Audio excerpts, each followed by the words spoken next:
estamos aqui para mais um Minuto Aluguion. Hoje o nosso minuto vai ser ao ar livre, nesse ambiente super descontraído, até para que o nosso convidado fique mais à vontade. Nós vamos estar recebendo hoje aqui José Roberto Guimarães, o Zé, como ele gosta mais de ser conhecido aí pelo meio, né, que é o atual técnico da Seleção Brasileira de Voleibol. Então o Zé vai ter muita coisa para contar para nós, falar da medalha que ele trouxe, a medalha de prata, né, que não era assim uma medalha muito esperada, mas eles foram lá e conquistaram esse título com uma grandiosidade incrível. E falando um pouquinho mais do Zé, para que vocês conheçam o técnico e a performance que ele tem, além de toda a parte social que ele faz a nível Brasil. O Zé ele foi por muitos anos técnico da seleção feminina e masculina, então ele atua com as duas áreas muito bem. Então, além dele ser o tricampeão olímpico, ele foi também campeão do Champions League na Europa e também dirigiu o Fenerbahçe na Turquia.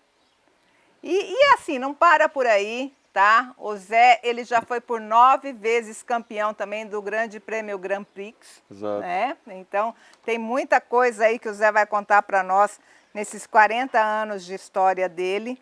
E além do acúmulo dessas 4 medalhas, fora toda essa parte empresarial, essa parte de ser um atleta de alto rendimento, de grandes equipes, o Zé ele ainda tem o centro de treinamento, que é o Barueri Voleibol Clube, que fica em Barueri, que é um projeto social, que nós vamos falar muito aqui desse projeto, e que eu acho que isso para você, né, Zé, é um grande orgulho como pessoa, como profissional. Exato. Então eu quero te dar primeiramente as boas-vindas ao Minuto Aluguion. Para nós é uma grande honra ter você aqui. E eu quero que você fique muito à vontade para falar com o nosso público. Magali, eu que agradeço essa oportunidade de estar aqui com você, falando um pouco de sonho, de vida, de desafios, de tanta coisa que é da vida normal, da nossa vida, de sempre buscando fazer o melhor. Mas eu joguei durante 21 anos, né? Eu comecei com 13, parei com 34 anos. Depois, a minha carreira ela foi toda já desenhada para que depois da minha atividade como jogador, eu começasse a ser um técnico de vôlei. Era a minha paixão, meus pais queriam que eu fosse médico ou engenheiro, que eram as profissões da época. Eu nasci numa cidade muito pequenininha, no oeste do estado de São Paulo, que chama-se Quintana. Eu sempre digo que ela fica entre Marília e Tupã, perto de 2 cidades grandes. Mas eu vim para São Paulo com 6 anos, com 12 meu pai resolveu mudar de novo de cidade, nós fomos morar em Santo André, no Grande ABC, e ali, no colégio, começou a minha paixão pelo vôlei. Através do meu professor de Educação Física, ele só dava uma modalidade, ele gostava de futebol, mas não deixava a gente jogar futebol no colégio, ele gostava de vôlei. E ali foi quando eu dei meus primeiros passos, fui fazer um teste no time da cidade, fui aprovado. E ali foram 21 anos como jogador, joguei uma Olimpíada vestindo a camisa do meu país, que era o meu sonho, jogar uma grande competição. E uma grande realização, de muito aprendizado. Em 88 eu me tornei técnico, meu primeiro time foi Clube Paineiras do Morumbi, jogadoras de 13 anos. Então quando se fala assim, o Zé Roberto da seleção, eu comecei bem de baixo, eu comecei treinando meninas jovens, aprendendo muito, entendendo como é que funcionava esse universo. E depois eu tive muita sorte na vida, né? Eu sempre digo que eu tenho que agradecer as pessoas que me ajudaram. E logo que eu comecei, Magali, a minha carreira como treinador, eu conheci o Bebeto, quer dizer, já tinha jogado com ele, mas ele, na realidade, me chamou para ser assistente técnico na seleção masculina de vôlei do Brasil. E aí ele me mostrou o mundo, ele me levou... Abriram-se portas e eu pude conhecer os melhores jogadores do mundo, os melhores treinadores do mundo. E comecei cada vez mais a me apaixonar, a querer ler sobre o assunto, a querer entender mais o que eu queria fazer. E, enfim, e ali foram 2 anos com ele de muito aprendizado. Ele resolveu ir embora para a Itália e eu segui a minha carreira nas seleções de base do Brasil. Mas eis que em final de 91, o Nussmann, que era o presidente do Comitê Olímpico, me chama, me fazendo um convite para ser o técnico da seleção masculina na Olimpíada de Barcelona.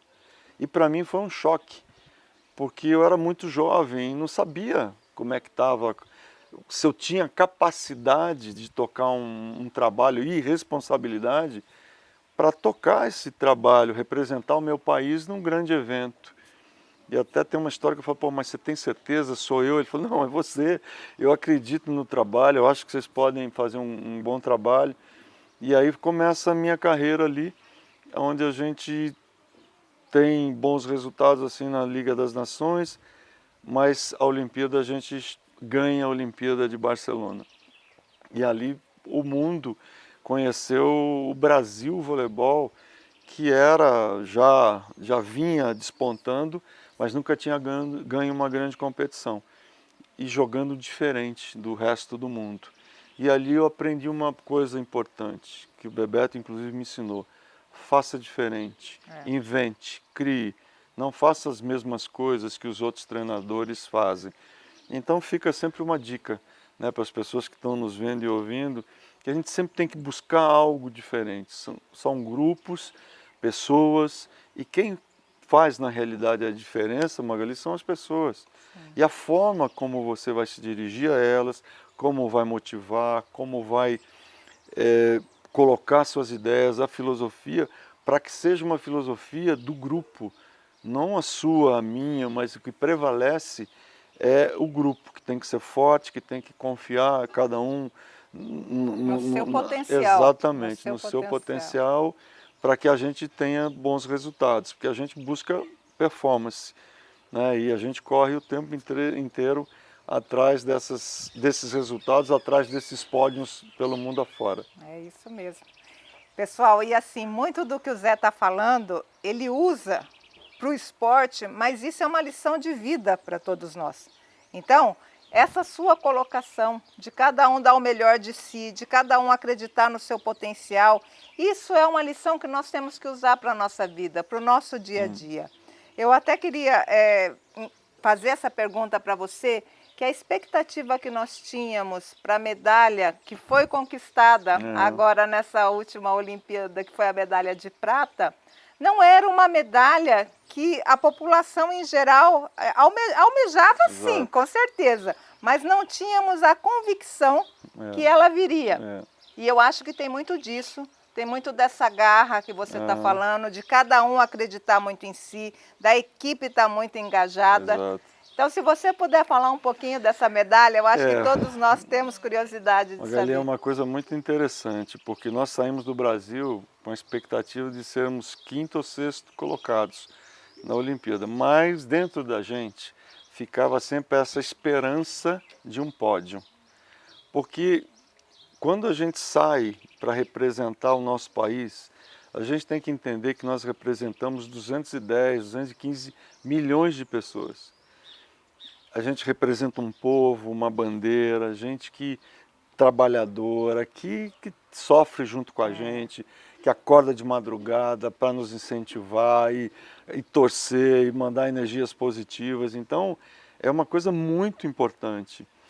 E quando a gente tem essa expectativa, fica um pouco descrédito, mas dentro da gente nós sabíamos que nós não éramos o melhor time do mundo, mas que nós tínhamos potencial para brigar, no bom sentido, contra qualquer equipe do mundo. E foi assim, né? Nós conseguimos fechar um grupo, foi o ciclo mais difícil que nós fizemos. 3 jogadoras pediram dispensa por problemas pessoais, contusões, né? E foi um ciclo difícil da gente fechar, de planejar e lógico que esses resultados, os últimos, não foram tão positivos, por isso que havia um descrédito no ar. Mas a gente sabia que as coisas poderiam ir bem se nós atingíssemos uma forma melhor, né? Se nós tivéssemos um grupo coeso, um grupo engajado, um grupo realmente que uma ajudasse a outra, uma jogasse pela outra. E é interessante porque no decorrer da Olimpíada, as coisas, parece que alguma coisa lá de cima ajudou, sabe? Quando a Macri se machuca, por exemplo, que ela torceu o pé no jogo contra o Japão, foi uma coisa assim, uma comoção geral do time, né? Todo mundo preocupado com ela, vai voltar. Perdemos uma jogadora até o final da Olimpíada, uma posição super importante, a levantadora titular, que é a confiança geral da equipe. Mas aí, assim, terminava o treinamento, todas as jogadoras iam até o quarto da Macris para ver como é que ela estava, e vamos lá, nós precisamos de você precisa nos ajudar, então contamos com você. Isso deu para ela um alento e uma força muito grande. Toda noite eu pedia para o fisioterapeuta me avisar o horário que ela ia fazer a fisioterapia, porque eu queria estar presente para a gente conversar e trocar um pouco de ideia. E eu senti também como é que ela estava se sentindo com tudo aquilo que estava acontecendo. E aí nós fomos descobrindo que o pai dela jogou comigo, que ela nasceu em Santo André, que ela começou a jogar um pouco em Santo André, mas depois se desenvolveu em São Caetano. Então, coisas que nos aproximou. E uma noite, né, quando ela estava tratando, logo depois, o fisioterapeuta, era mais ou menos 1h30 da madrugada, o fisioterapeuta vira para mim e diz assim: Zé, nós vamos tomar um lanchinho da madrugada. Eu falei: Fernandinho, como? Você vai tomar um lanchinho da madrugada essa hora? Mas Cris precisa descansar. Ela falou: não, não, não, eu vou com o Fernandinho até o refeitório, eu vou tomar um lanchinho. Aí o Fernando deu uma piscada para mim e falou: Zé, se ela for caminhando até lá, é tudo que a gente precisa. Então, ela foi se fortalecendo, o grupo cada vez tomando mais forma, e as coisas foram evoluindo e melhorando. Tanto é que a Roberta, contra a Sérvia, que era um jogo importante do nosso grupo, leva sozinho aquele jogo, conseguimos vencer a Sérvia, que era campeã europeia, e depois a gente consegue a classificação em primeiro do grupo.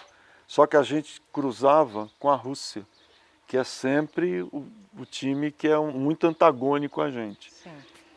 E aí a Macris ainda está no banco, o pé inchado, e a gente perde o primeiro set. 12-8 eu olhei para ela. Eu falei: e aí? Ela falou: pode me colocar que eu estou pronta. Aquilo me deu uma confiança muito grande, de olhar no olho dela e saber que ela estava com uma vontade de entrar naquele jogo enorme. Eu falei: Macris, então é agora. Aí ela entrou e juntamente com ela entra a Rosa Maria, no lugar da Tandara. E nós fizemos 11 pontos no decorrer da partida e a Rússia 3. A gente passou no placar e fechamos o 7.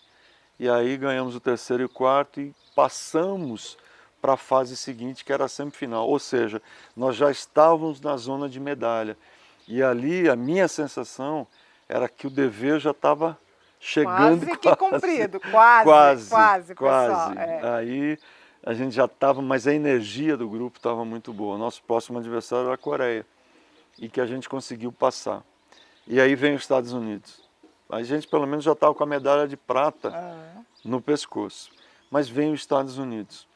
Quando a gente encontrou os Estados Unidos, eu senti que a Macri estava assim destruída fisicamente por todo o esforço que ela tinha feito para chegar até ali, né? O pé, 3 dias e 3 noites tratando, dormindo tratando, se recuperando tratando, sem treinar, sem saltar praticamente. A Rosa Maria também com uma fasciite plantar incomodando. Então, quando a gente foi para aquele jogo, a gente sabia que nós precisávamos estar muito bem para conseguir suportar a pressão americana. Bom, os Estados Unidos ganhou. Eu acho que parabéns para os Estados Unidos, que mereceu pelo processo, pela preparação, pelo treinamento. Perdeu para a gente em 2008, perdeu para a gente em 2012, perdeu no Rio, foi terceiro lugar e ganhou agora em 2021. Fizeram um excepcional trabalho de equipe, então mereceram. Eu acho que a medalha de prata para a gente, Magali, nós temos que levantar a mão para o céu. Sim. Porque foi ótimo no grupo, o sentir a sensação de como essas meninas jogaram, de como elas se comportaram, da forma como elas encararam esses desafios, para a gente foi assim de um prazer enorme, né? De ver onde nós saímos e onde nós chegamos. Então, vê-las no pódio, recebendo a medalha, o carinho da Roberta beijando a medalha de prata, sabe, valorizando aquela conquista, foi muito lindo. E fica a sensação do seguinte: o que um grupo não pode fazer, o que o grupo coeso, um grupo que se dá bem, um grupo que as meninas jogam uma pela outra, uma dá força para a outra, sem vaidade, sem coisas de ciúme, o que um grupo não pode fazer. Então, ficou uma lição muito grande para a gente e que a gente tem que levar isso para o resto das nossas vidas como aprendizado, como um fato que aconteceu e que, por mais difícil que possa parecer, a gente sempre tem um alento de tentar buscar fazer o melhor e de conseguir. Podemos não conseguir a medalha de ouro, mas onde a gente chegou na prata, a gente tem que agradecer a Deus todos os dias. Não. E assim, você falando um pouco das meninas, falando do treinamento, do engajamento de vocês, eu meio que vou correlacionando com um pouco do que a gente conversou hoje, do que a gente falou. Vi que na sua família, né, você é rodeado de mulheres, né? Tem 3 em casa. Então eu acho assim Agora 4. 4 mulheres e o Zé ali, para todas elas mandarem no Zé, né, Zé? Sem Mas dúvida, não eu precisa não contar isso disputo, para o mundo. porque eu tenho a minha esposa, Alcione, tem as 2 filhas, a Carolina e a Maria Fernanda, e agora a Martina, que é a E a netinha de netinha, 3 anos. que é Então eu não tenho, linda. eu sou sempre minoria e eu sempre obedeço, eu não Mas tenho dúvida. não, eu estou fazendo essa menção porque eu acho que esse ambiente feminino, ele proporcionou um entendimento a você como Muito. técnico, tá? É um envolvimento, o lado emocional também, ele conta Muito, muito no resultado, muito. muito. Então essas meninas, elas se sentem abraçadas, elas não veem você apenas um técnico. E eu acho que o fato de você conviver num ambiente feminino faz com que você entenda o universo, Claro. né? O aspiracional da mulher, Exato. o que ela quer, o que ela precisa, É. que horas que você puxa, que horas que você afaga, e tudo isso aí com um único foco que é o Exato, resultado final. exato. Eu não sei se eu estou enganada com relação a isso, mas eu queria fazer essa pergunta para É. você. Você acha que o ambiente feminino da sua convivência familiar, ela acaba se refletindo um pouco nos seus Muito. resultados como técnico? Reflete muito. Eu acho que é uma pergunta muito legal e que me dá a oportunidade de responder e sem ser demagogo, tá? Eu vou te responder da seguinte maneira: esse universo feminino me ensinou muito mais do que trabalhar com homens, quando eu trabalhei com a seleção masculina. E eu vou te explicar por quê. Primeiro, por esse ambiente familiar, de ter mulheres em casa, filhas, e que eu participei da educação, do crescimento, do desenvolvimento, enfim. E depois o fato de estar dirigindo mulheres, né? Então eu comecei a ver quantos erros eu cometi quando eu comecei a minha carreira como treinador dirigindo meninas. Porque eu tinha uma mentalidade assim masculina: não, vamos se jogar no chão como? Dores. E aí eu comecei a ler. Mas antes de mais nada, eu tive muita ajuda de profissionais na minha carreira. Um deles foi o Dr. Eliano, que é um ginecologista. Uma vez, Magali, eu levei o Dr. Eliano para fazer uma palestra sobre vírus HPV. Eu queria que elas recebessem informações a respeito e se precavessem, né? E aí, depois desse papo, dele ter discorrido sobre o assunto, ele falou: mas, a propósito, o que vocês estão usando como pílula? Perguntou para as meninas. Eu já levantei a antena e eu tinha conversado com uma das atletas que ela tinha perdido uma das coisas mais importantes no treinamento e no jogo, que era a sua agressividade para bater na bola, para ganhar o jogo, enfim. E aí ele me disse, quando ela falou o nome da pílula que ela estava tomando, ele falou assim: olha, deixa mais calma, um pouco mais tranquila. Eu falei: pô, talvez seja isso, doutor Eliano. E ela tinha mudado a pílula dela. E aí o doutor Eliano mudou e ela voltou a tomar a antiga, ela voltou a ter o mesmo comportamento. Daí para frente, Magalhães, eu comecei a ler muito. sobre a tríade da mulher atleta, sobre TPM, sobre menstruação, sobre o cérebro feminino, porque eu acho que se eu trabalho com isso, eu preciso entender esse mecanismo Esse para universo. poder, esse universo, para que eu possa me colocar melhor, né? Ou seja, entender mais, conversar mais, falar mais, ser um pouco mais amigo, ao mesmo tempo aquilo que você falou, puxar na hora que tem que puxar, mas entender os momentos que eu preciso entender. Então eu comecei a perceber que as mulheres têm dois centros de fala. Mulher é normal que ela se expresse mais do que o homem tem. Durante o dia ela tem necessidade de se falar de 7 a 8 mil vocábulos, um homem, um terço disso. Então eu fui me E essa é colocando, uma realidade que nós eu temos que fui me, levar para a vida. eu fui me colocando nesse universo, porque a gente tinha muito assim, pô, mas ela está falando, ela não presta atenção no que eu estou dizendo, eu estou pedindo uma coisa.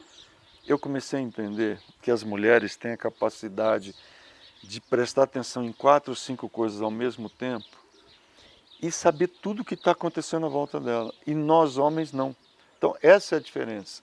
Né? Porque a gente precisa estar focado, a gente precisa estar de olho ou em alguém falando, alguém se expressando, para nós entendermos o que está acontecendo. E do lado, não tem absolutamente nada, né? É. Para a gente é o foco frontal. Mas a mulher, ela está de olho aqui, está de olho lá, está de olho lá. Ela sabe tudo que está em volta dela. E viver nesse mundo tem que ter muita sensibilidade. Então, eu acho que isso é que elas me ensinaram a ter mais sensibilidade, a se interessar por coisas importantes. Por exemplo, a mulher, ela se preocupa muito com a família. Então, pensa você assim, por exemplo, nós tínhamos 2 jogadoras que tinham filhas. Imagine a cabeça dessas mães, deixando as suas filhas em competição, em treinamento, em estresse pelo resultado, né? E se preocupando com o marido que ficou. Então, se você também não for conivente e partícipe desses problemas, a performance não sai. Nossa. Então você precisa tentar ajudar, né? Faz parte de um contexto. O homem é muito mais fácil, porque ele sabe que ele vai competir, a mulher está lá tomando conta dos filhos, da casa, segurando É. toda a barra. Então é muito mais tranquilo. Não que ele não se preocupe, ele se preocupa, mas a mulher é muito mais abrangente. Sim. Então eu acho que eu tiro o chapéu para elas, eu gosto, eu não me vejo mais trabalhando com homens por causa disso. Eu acho que eu estou tão inserido nesse universo feminino e tão habituado a essa forma de tratamento, de entendimento, de diálogo, que eu não abandono mais. E outra, quando o grupo de mulheres fecha com a tua proposta, É. elas dão o sangue, o que podem para fazer aquilo se realizar.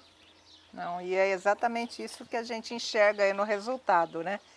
Ô Zé, falando um pouquinho mais aí do seu projeto social, do voleibol no Barueri Clube, Aham. eu queria entender em você, para você passar para os nossos convidados também, que exceto toda a performance alcançada, exceto o objetivo principal do centro de treinamento, eu acho que tem também um apelo social Exato. muito importante. Existe também um fato dessas meninas que por muitas vezes nunca se viram inseridas no meio de convivência, num meio social, que eu acho que esse é um apelo muito grande. Claro. Eu queria que você falasse um pouco de como é que você enxerga o centro, qual que é o objetivo principal dele, e se isso que nós enxergamos do lado de fora, se de fato é o que condiz com a Exato. realidade. Não, mas é isso mesmo, Magali. O que a gente se propõe lá é exatamente dar oportunidade a essas meninas como eu tive. Eu acho que eu fui muito ajudado por várias pessoas que eu tenho que agradecer muito na minha vida. E a gente entendeu que esse projeto ele poderia ser muito maior se nós pensássemos na parte acadêmica delas, na parte de educação, e também no esporte propriamente dito. Eu não vejo o esporte separado de educação. Eu acho que as coisas caminham juntas.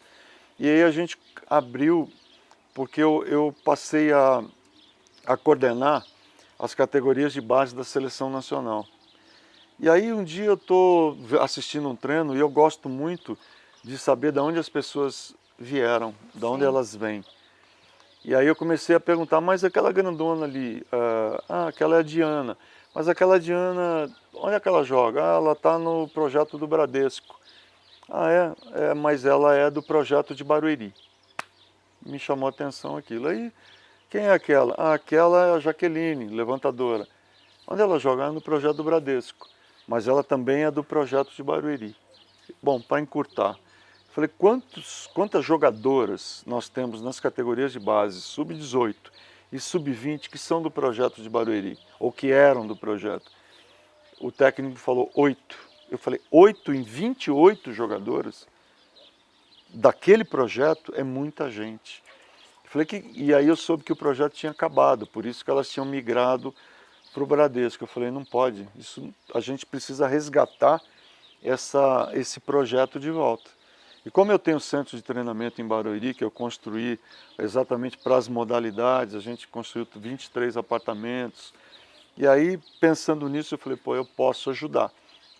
Juntamente com a prefeitura, me cedendo o ginásio, eu também tenho um ginásio no centro, falei, bom, eu vou fazer uma peneira, vou trazer algumas jogadoras que eu posso, talentosas, e vou construir esse projeto, reconstruir. E foi o que aconteceu, nós fizemos uma peneira, na convocação apareceram 462 meninas, Olha do Brasil só. inteiro. Então foi Imagina. máximo para a É, gente, é. né? Aí, infelizmente, tivemos que selecionar e começamos a treinar essas meninas, as que eram da seleção. E hoje nós temos treinando lá 60 meninas que vêm de várias partes do Brasil e que são muito talentosas e fazem parte da seleção brasileira de base, mas que daqui a pouco nós vamos vê-las na Olimpíada de Paris, nós vamos ver na Olimpíada de Los Angeles, porque são talentosas, são jogadoras com belo biotipo. Isso falando da parte de treinamento, mas a gente caminha junto com a parte acadêmica delas. Elas estudam no Colégio Campos Sales e elas são obrigadas a levar as notas no seu teto máximo. Elas não podem tirar notas baixas e continuar treinando. Então a gente está procurando dar essa inclusão social, a gente poder dar esse engajamento para elas, mas não, Magali, que elas sejam, pensando só que elas sejam grandes jogadoras para a Não. seleção nacional. O intuito não é esse. O intuito é que elas sejam cidadãs para o mundo. Sim. Algumas dessas meninas que já saíram do projeto anterior que nós tínhamos foram estudar nos Estados Unidos e hoje são grandes profissionais. Então, o que a gente quer é dar oportunidade a essas meninas de se tornarem mulheres importantes, mulheres que consigam transformar a nossa sociedade. Eu acho que o grande problema do Brasil está ali na educação, está nas pessoas de se mobilizarem a fazer coisas boas, grandes, né, a dizer não à corrupção, a dizer sim ao trabalho, a se realmente entregar num processo de educação e melhora da nossa população. Eu acho que a partir desses movimentos é que a gente vai conseguir coisas diferentes. Então a gente se propôs a fazer isso e é onde eu tenho o maior orgulho de estar participando. Não, e assim, e para nós também é um orgulho, e de novo falando que está sendo um minuto muito motivacional, né? Porque é isso que a gente quer. Aqui fora da nossa entrevista, nós conversamos um pouco antes, e eu falei isso para o Zé, que é muito fácil chegar numa Olimpíada, chegar numa grande competição e você aplaudir e falar, nossa, que desempenho bacana, nossa, mas não é assim, pessoal. Existe todo um preparo, uma dedicação, e não é só a dedicação esportiva, que é exatamente o que o Zé colocou aqui, é a preparação de um ser humano, né? Então vai muito além do que simplesmente ganhar uma medalha. É criar um cidadão, é colocar pessoas com potencial e conteúdo no mercado que pode seguir para o esporte ou não, Claro, né, Zé? exatamente. Não quer dizer que todos vão seguir para o esporte, apesar que eu acho que a grande maioria das suas aprendizes, todas Sim. elas sonham com isso, né? Exato. De serem O sonho é a atletas. Olimpíada, É, né? sonho é a Jogar uma Olimpíada. Olimpíada. Então, e parabéns, e é dessa maneira mesmo que a gente enxerga. Zé, A gente quer saber um pouco mais de você, até se eu estiver me estendendo, fique à Imagina. vontade, tá? É um prazer. Mas o que que nós queremos perguntar para você? Você é um técnico com visibilidade mundial, né? Você hoje é reconhecido aí pelas grandes empresas do mercado de esportes e tudo. Você morou fora, você já circulou bastante, mas a percepção nossa aqui é que o Zé meio que voltou para o ninho, né? Meio É. que o Zé, ele está assim num momento muito humano, num momento de sucesso, num momento de resultado, mas eu queria entender de você se isso foi uma escolha. É, Se você preferiu voltar para o Brasil e foi, por quê? E o que foi. você pensa, inclusive, para os próximos anos? Magali, assim, eu sempre, antes de Jogos Olímpicos, eu gosto muito de sair. Sair para aprender, para treinar jogadoras que podem ser minhas adversárias nos Jogos Olímpicos, jogar a Champions League da Europa, ir para o centro do mundo do vôlei, né, que é a Europa. As americanas jogam lá, as russas, algumas na Rússia, mas muitas na Itália, enfim, na Turquia. Então, o aprendizado também está lá, e o aprendizado das melhores jogadoras do mundo. Mas eu tenho uma paixão, que é pessoas. Eu acho que essa paixão que eu tenho pelo que eu faço não me deixa hoje sair. Eu tive essa semana um convite que eu tenho que agradecer muito, mas hoje, vindo para cá, antes de vir para cá, eu disse não, que é da seleção japonesa. O presidente, que é meu amigo, jogou na minha época, me fez um convite em off. Ele falou: queria saber o que você ia fazer, vai continuar na seleção, não vai, mas eu queria tentar te trazer para o Japão. Ele disse: olha, infelizmente eu não vou conseguir, e o que eu disse foi isso: se eu sair, o projeto morre, porque o projeto depende muito de mim. Essas jogadoras dependem daquilo que eu possa produzir para que elas consigam ascender a uma posição melhor. Então eu tenho lá, minha mulher trabalha comigo, as minhas filhas trabalham, para tentar deixar esse projeto cada vez melhor, cada vez mais sustentável, autossuficiente, mas é sempre muito difícil. Então hoje eu não saio exatamente por causa do projeto. Eu resolvi voltar para casa porque eu acho que eu tenho, Magali, que devolver para o vôlei o que o vôlei me deu. Eu acho que é muito importante. Se eu tive essas oportunidades, se eu tive pessoas que me ajudaram, por que eu não posso ajudar? Eu também não vou muito mais longe, né? Eu vou talvez até Paris no próximo ciclo, espero, né? Porque eu também vivo de resultados, mas o fato de estar dando oportunidade me deixa numa situação muito boa, muito assim, bom, eu estou tentando fazer a minha parte. E trazendo para elas as novidades, informando. Quando eu voltei da Olimpíada agora, nós reunimos todas as jogadoras de base e eu disse essas coisas que nós estamos falando aqui sobre as dificuldades, porque todo mundo quer ser campeão. É fácil, né? A palavra, não, quero ser campeão, quero chegar no lugar mais alto do pódio.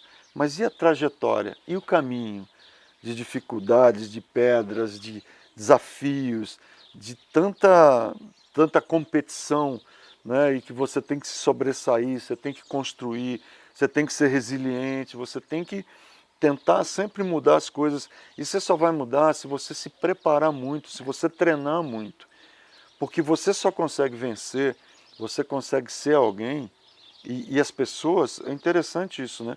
Porque todo mundo lembra de quem ganhou, ninguém lembra de quem perdeu. Sim. Infelizmente é assim.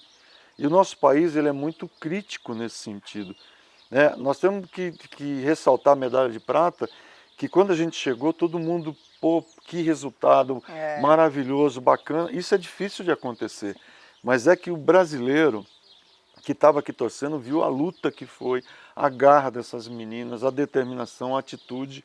Então foi muito legal. Então eu passo sempre para elas: ó, vocês vão atravessar um caminho difícil. Vocês vão ter que treinar todos os dias, 2 vezes por dia, 6 horas a 7 por dia. Vocês vão ter que levar a parte acadêmica juntamente, Se não derem certo no vôlei, vocês vão ter uma profissão depois. Então vocês precisam cuidar do pós-esporte também. Então, atenção.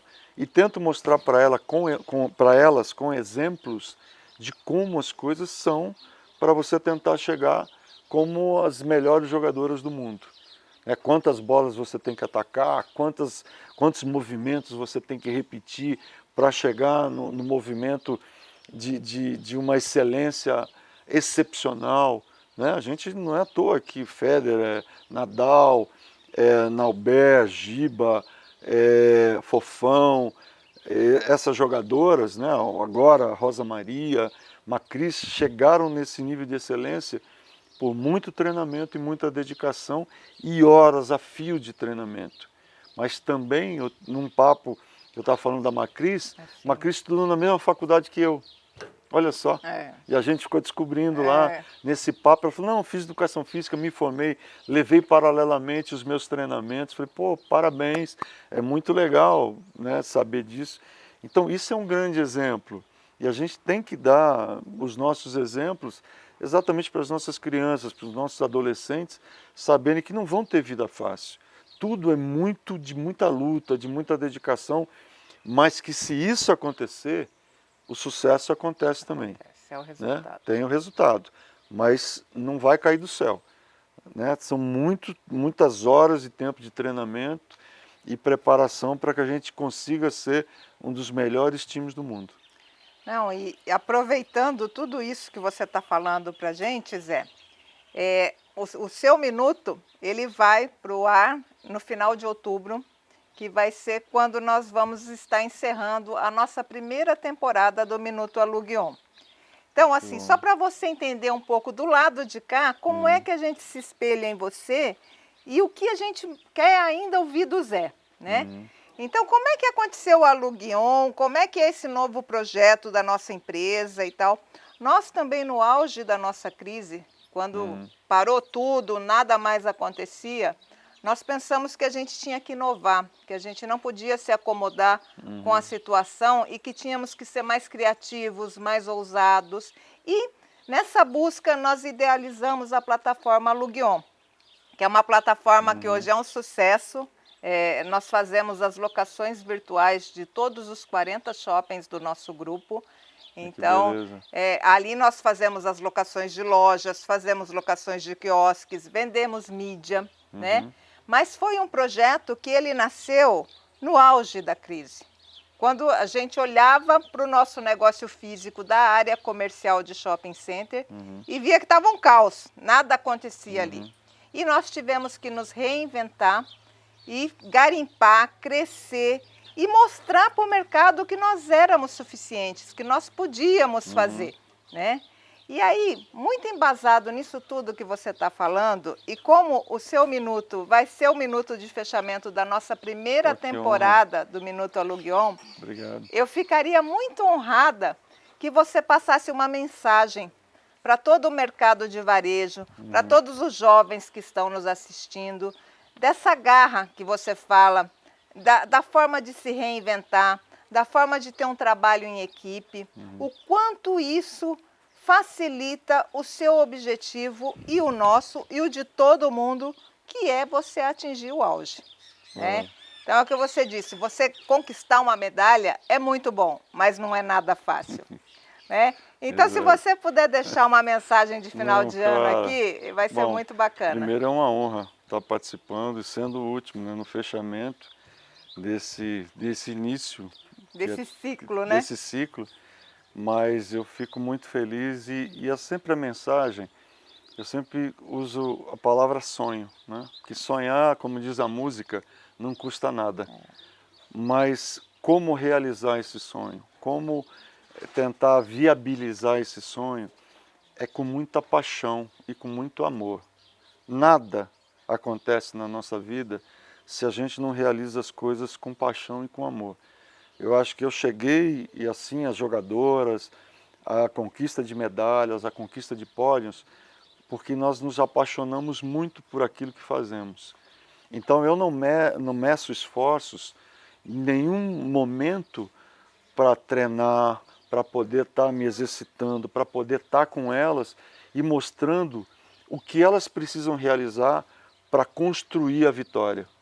Porque a preparação nessa construção é que é importante, o planejamento é importante, mas a luta do dia a dia, né, aquele dia que está mais difícil, aquele dia que não, o dia da crise, é que você diz assim, não é um dia de crise, é outro dia como outro qualquer, eu vou continuar lutando, eu vou continuar perseverando, eu vou continuar sendo resiliente para poder alcançar o meu objetivo. As pessoas, e outra coisa, Magali, eu não conheço ninguém que nessa busca, nessa trajetória, não tenha fracassado. Vai acontecer. As perdas vão acontecer, as derrotas vão acontecer, mas o que você vai fazer com essas derrotas? Como é que você vai lidar com elas? Porque essas derrotas é que vão te levar à vitória. Porque a gente está sempre numa linha muito tênue entre o fracasso e o sucesso. Nosso caso são 2 pontos. 2 bolas que caiam do nosso lado, do lado contrário, e a gente ganha ou perde de 15-13, é o que vai definir o sucesso do fracasso.